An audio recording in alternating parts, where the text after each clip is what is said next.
Good morning, distinguished scholars and guests. Let us start at this big event. Welcome to the Nature Forum in Seoul. It is time for a keynote presentation. It is my pleasure to introduce keynote speakers for today, Dr. Magdalena Skipper, who is a chief editor of Nature. She will present on the topic, Sex and Gender in Research, Enhancing Excellence in Science. Ladies and gentlemen, please give her a warm welcome with a big round of applause.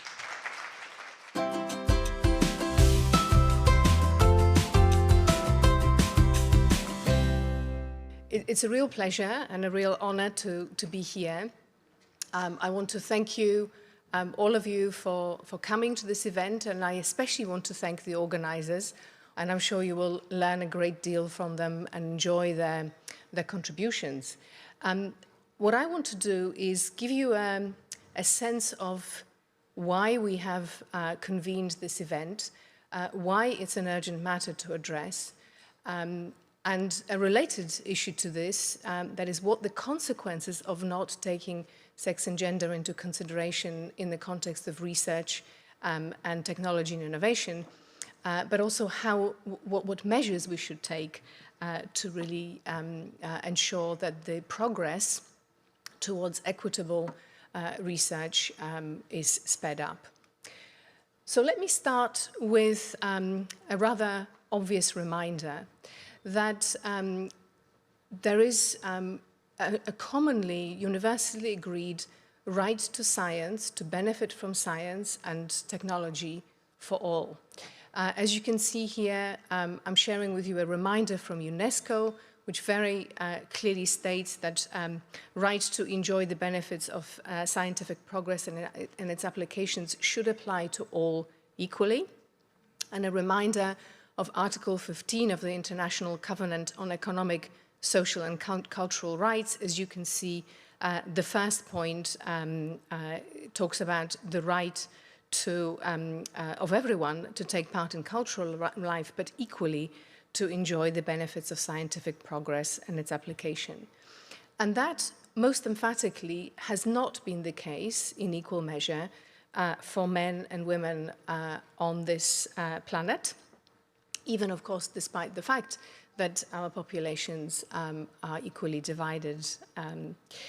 So let me just give you a sense of the problem here. On this slide, the first one, perhaps one of the best known examples from cardiovascular research, the fact that despite us knowing for quite some time that cardiovascular disease manifests itself quite differently in men and women, that often this manifestation in women is much milder than it is in men.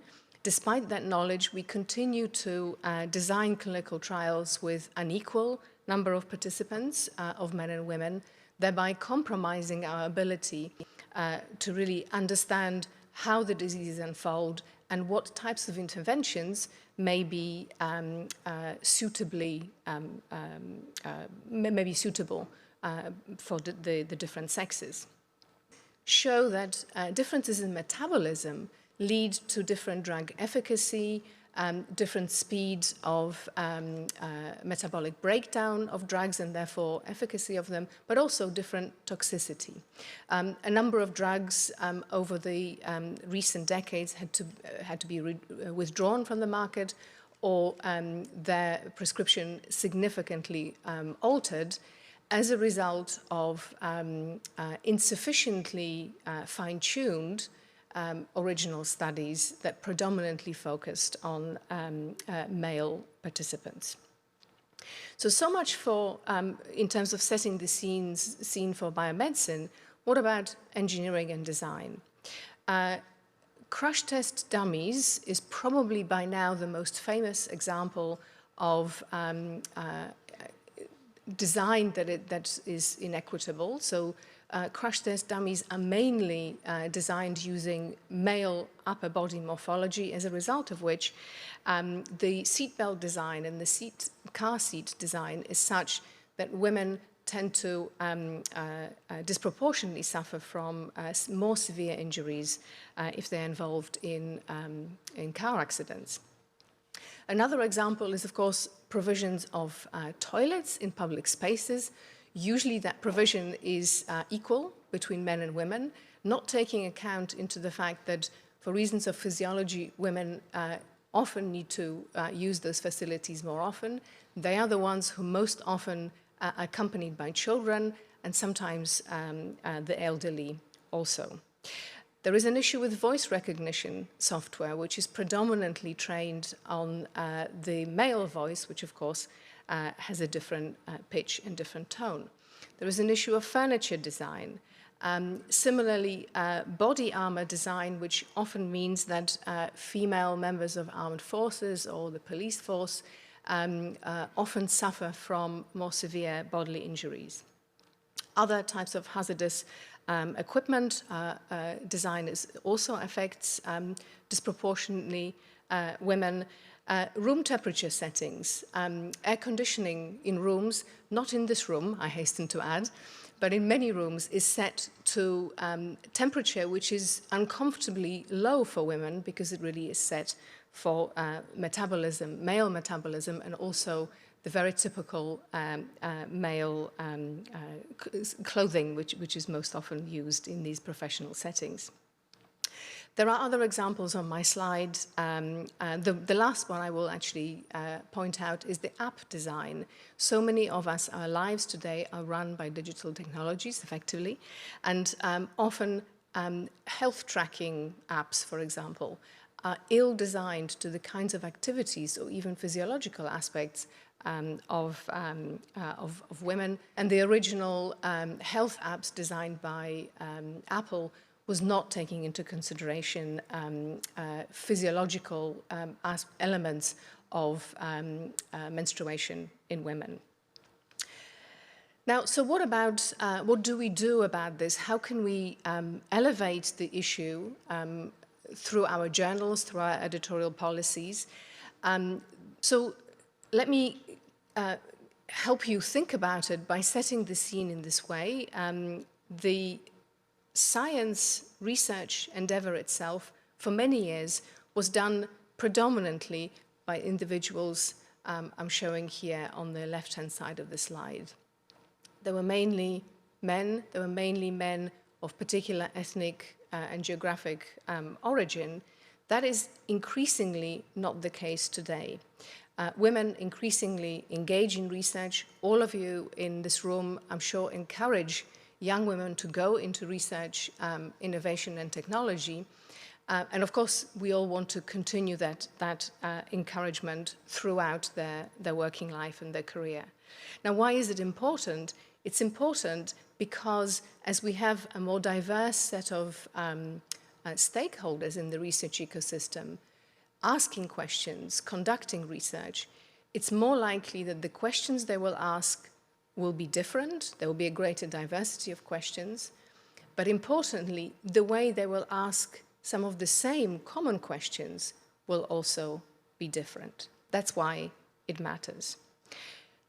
I mentioned in this introduction to this section that, of course, while we have an increasing number of women engaging in research activity, it remains a fact that women are insufficiently credited as authors for the work they do.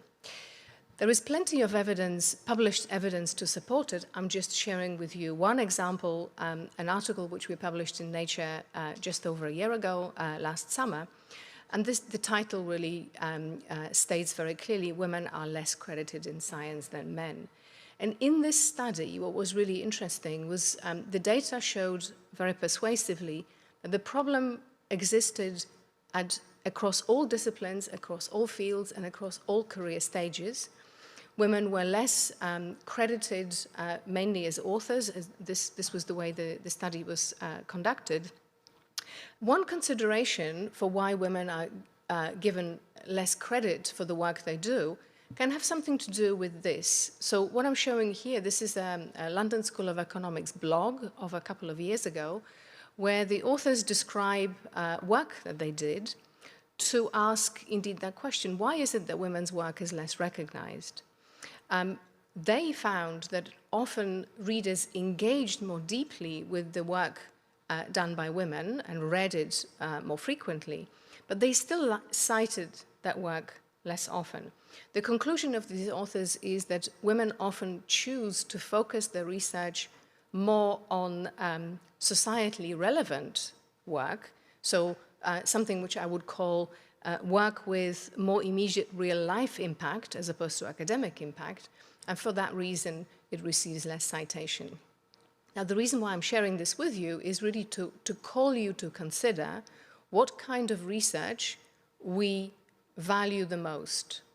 If we want research to contribute to solving the world's greatest problems, we need to value in equal measures fundamental research, blue sky research, which we know is of value in its own right, but also ultimately can lead to improvements in technology and innovation. But we should also, in equal measures, value research which has its goal as immediate real-life impact. And if it's true that women disproportionately engage in that kind of impact, by recognizing it, we will give greater recognition to the work that women do. Now, speaking of recognition, women need to win awards. They don't win awards in equal measure with men. We are right now living in the Nobel Prize season. We've just had the 3 Nobel Prizes in the sciences announced just in the past 3 days or so. And what I'm showing you here on the left-hand side is a figure from a news piece which we published in Nature describing and celebrating the award in physics. And specifically, if you look at that chart, very simple chart, it shows you the history of Nobel Prize winners, and the orange dots are women who won the awards. If I remember correctly, is it 20, there you go, 28 have gone to women, including this year's award. And so in the awards in the sciences, there were 2 women, one in the award for medicine and one in the award for chemistry.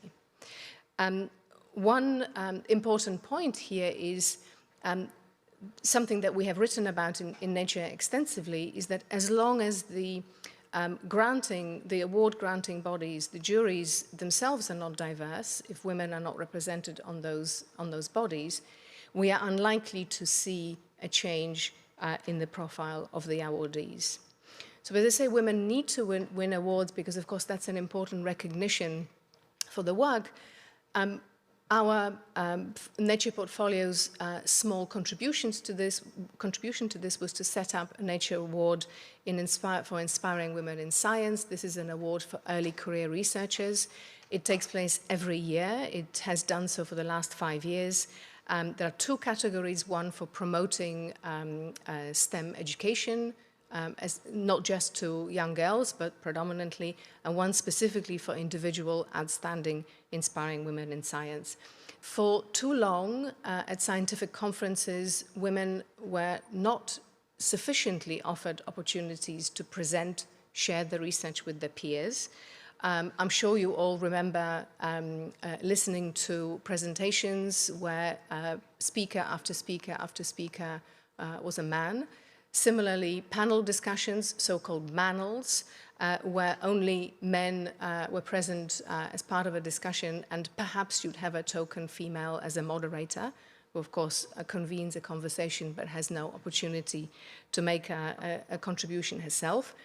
But of course, as I always say, I was born into the world where no country, to the best of my knowledge, no country had it enshrined in their law that women's education was to be somehow different or curtailed.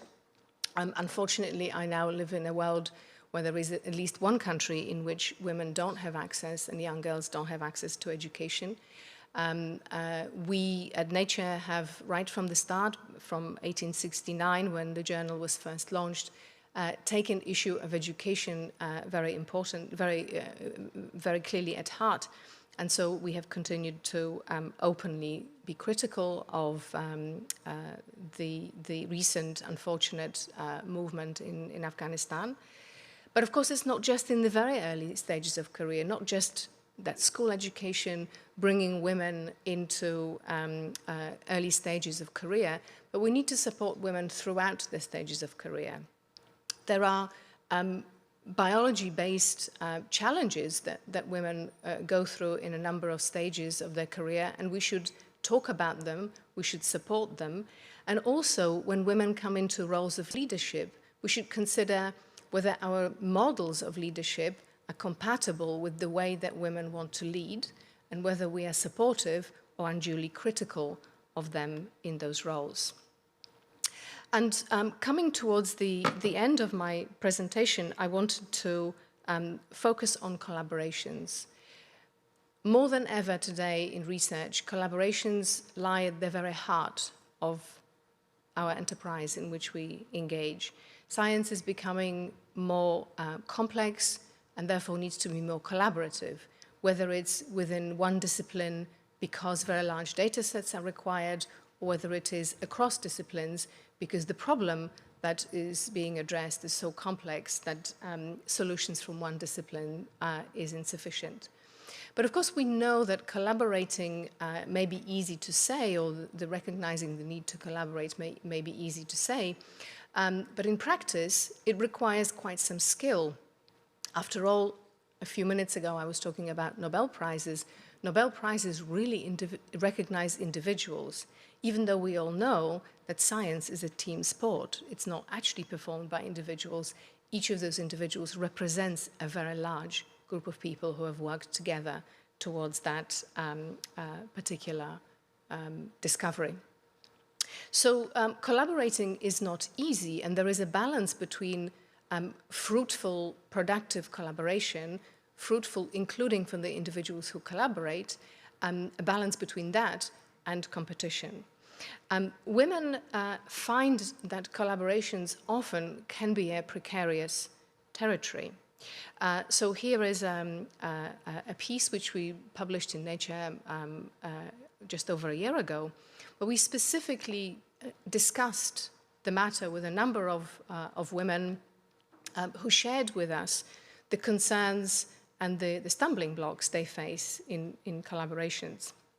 So it is well known from social sciences that members of a minority group, and unfortunately women remain a minority in the research community, need to make up 25 to 30% of a team before their voices are heard. So you need a sort of a critical mass, if you like, in order to put your points across. There is an intersectionality problem, so women of color are more likely than white women to report as having had their ideas stolen without credit given for them being originators of an idea. It's more common for women than men to be involved in authorship disputes, and here this is where the role of mentors comes in, where mentors can help with patenting interventions, dealing with difficulties with colleagues and career advancement. So this is that opportunity for us to support women in this collaborative setting, whether those collaborations are with other women alone or in the wider research ecosystem. And speaking of creating collaborations and self-support groups from women only, the next point speaks to that point exactly. The so-called old boy networks, which have existed and continue to exist, which by definition exclude women, can of course be counteracted by supporting groups that women form themselves. Now, in an ideal situation, those supporting networks would of course be truly diverse across the research community. And my very final point is that women need to be visible, whether it's through receiving credit as authors, whether it's through being given opportunities to present at scientific conferences, to share their findings, whether it's by being recognized for their contributions through awards and appropriately given credit in a collaborative situations, they actually need to be visible. They really need to be seen as researchers who are driving change in their fields. And my final example to you will be from the pages of Nature. Where I work is a column in Nature. If you look at a printed copy of Nature, it's right at the back before the end cover. And it really is a piece which is very visually led. There's a large photograph, which takes up half of the page, of a researcher working in the setting in which they conduct their research. A picture really speaks 1,000 words. That picture, that particular column, that particular format, has achieved actually quite a lot, much more than we hoped it would achieve when we designed it back some 4 years ago for our 150th anniversary. When you look at at who does science today, that was the idea that I started this section of my talk with. When you look at who does science today, when you really look at them, you see the diversity of individuals who are making important contributions to research, and you also see the diversity of settings in which that research unfolds. I'm not sure what it's like in Korea. Certainly in Europe, if you walk into the street and you ask an average person walking in the street, what does a scientist look like? They unfortunately continue to imagine a white man in a white lab coat. That section very clearly demonstrates that that is not the case. That represents a very narrow slice of who does research and what kind of research is done today. So that visibility is really important. So with this, I will thank you very much about what else we can do to make sure that next time we convene to discuss it, there will be much more progress and much more rapid progress. Thank you very much.